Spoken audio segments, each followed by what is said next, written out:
আজ আমাদের রাতের রেসিপি আমরা আয়োজন করেছি। দেখুন আমাদের খাবারটা। প্রথম কথা হচ্ছে এই বেগুনটার ওয়েট ছিল 1 কেজি, সেটা ভাজি করেছি।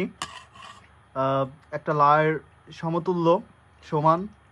এখানে ভাত আছে, এটা ডাউল, সব থেকে ফেভারিট একটা খাবার।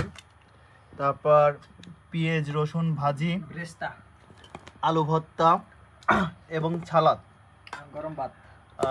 তো এই হচ্ছে আমাদের পুরো রাতের যে ডিনারের যে একটা রেসিপি।